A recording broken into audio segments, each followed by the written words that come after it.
Hello friends, स्वागत है आपका एक बार फिर से आपके अपने लीगल चैनल सोच पर प्रहार में। मैं हूं एडवोकेट सनी शर्मा। और दोस्तों, आज की इस वीडियो में मैं आपको एक मैट्रिमोनियल केस की रियल कहानी बताने वाला हूं। और मुझे पूरी उम्मीद है ये कहानी जानने के बाद आप लोगों को इतना कुछ सीखने को मिलेगा कि जो कुछ इस कहानी में हुआ और जो हैरेसमेंट हस्बैंड को हुई वो आपको भविष्य में कभी नहीं होगी। और दोस्तों, ये वो सारी चीजें हैं जो हर किसी को पता होनी चाहिए।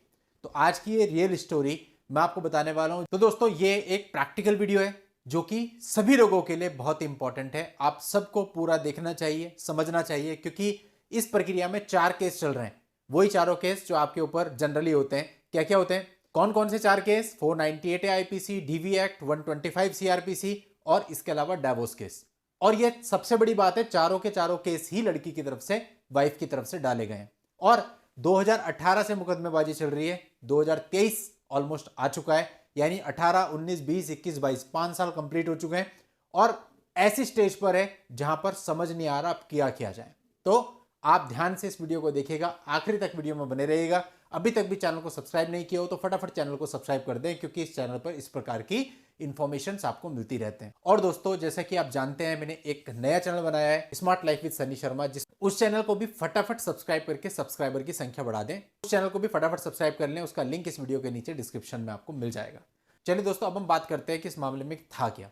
लड़के ने अपनी तरफ से पहले सेक्शन 9 का केस लगाया।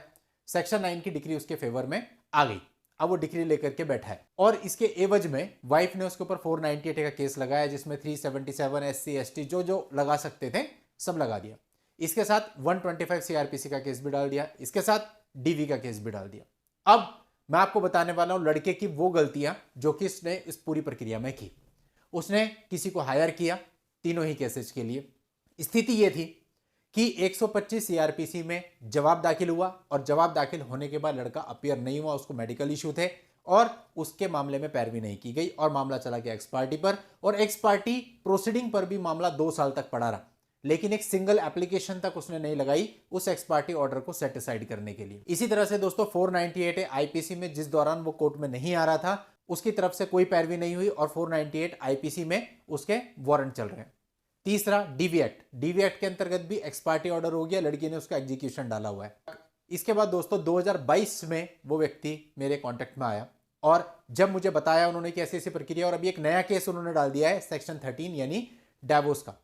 तो जब हमने डाइवोर्स की प्रक्रिया में आगे बढ़ना शुरू किया तो हमें अपोजिंग काउंसिल से पता चलता है कि भाई इसके ऊपर तो 498 भी चल रहा है और उसमें इसके वारंट हो रखे हैं, डीवी भी चल रहा है, उसका एग्जीक्यूशन फाइल है और 125 में भी एक्स पार्टी ऑर्डर हो चुका है, वहां पर रिकवरी चल रही है।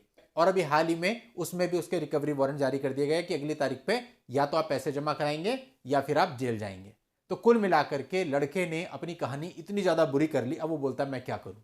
अब बताइए ये गलती किसकी है? पूरे तरीके से 498 में आप अपियर नहीं होंगे तो क्या होगा, आपकी पैरवी नहीं होगी तो क्या हो गया, वारंट हो गए। और वारंट भी ये नहीं पता 1 साल पुराने हैं, 6 महीने पुराने हैं या 2 साल पुराने हैं।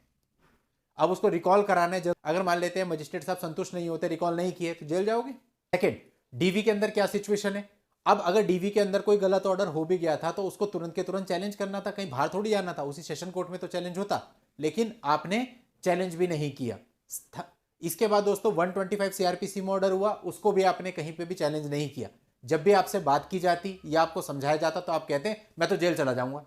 देखिए, कहना तो बड़ा आसान है कि मैं तो जेल चला जाऊंगा, लेकिन जब वो नौबत सामने आती है ना, जब आपके लिए ऑर्डर किए जाते हैं जेल जाओ, उस समय अच्छे अच्छे हिल जाते हैं। और जेल के बारे में मैंने आपको पहले भी समझाया था, जेल के अंदर ना बड़े बड़े अपराधी भी 2 दिन रहना पसंद नहीं करते। यदि उनके सामने एक ऑप्शन रखा जाए कि आप 2 दिन जेल में रहेंगे या 2 लाख रुपए देंगे, तो वो 2 लाख रुपए देने को कई बार तैयार हो जाते हैं, लेकिन कहते हैं अब जेल में 2 दिन और नहीं रहना। ऐसी स्थिति होती है जेल के अंदर, वो आप समझ नहीं सकते। जब आदमी जाता है एक बार जेल के अंदर, उसके बाद उसे पता चलता है कि वहां हालत क्या है। जब तक बाहर है तब तक कहना आसान है। अब जब जज साहब ने 125(3) की रिकवरी में साफ साफ कह दिया कि अगली डेट पर तुम जेल जाओगे, अब डर लग रहा है कि अब क्या करें। और अब याद आ रहा है कि भाई ये स्थिति तो 498 में भी हो सकती है, ये स्थिति तो डीवी में भी हो सकती है। अब क्या करें, सब जगह फंस गए। अब मामले को चलते हुए इतने साल हो चुके हैं, तो आप अपनी तरफ से भी क्या करें। तो कुल मिला के अब वो स्थिति हो गई कि कोई भी ऑप्शन हाथ में नहीं है। तो मेरा बस आपको यही समझाने का मकसद है कि ऐसी स्थिति आप लोग अपनी ना बना लें। अगर ये स्थिति आ जाती है तो फिर कुछ भी नहीं कर पाओगे। एक चीज में जेल जाओगे, बाहर नहीं निकलोगे, उससे पहले दूसरी चीज में जेल जाओगे। कितनी बार जेल जाओगे? और पता है कितने डिफॉल्ट है 125 में? 3 साल का एरियर, यानी कि 36 डिफॉल्ट। और एक डिफॉल्ट के लिए जैसे कि आपको पता है मैक्सिमम 30 दिन की सजा हो सकती है। अगर मैं 15 दिन की मिनिमम सजा भी लेके चलूँ एक डिफॉल्ट पे, तब भी 1.5 साल की जेल आपको हो जाती है इसमें। तो कुल मिला के बात यह है कि आपके लिए स्थिति बहुत खराब हो गई, और ऐसी स्थिति खराब हो जाती है फिर किसी ने भी जादू की छड़ी नहीं घुमानी।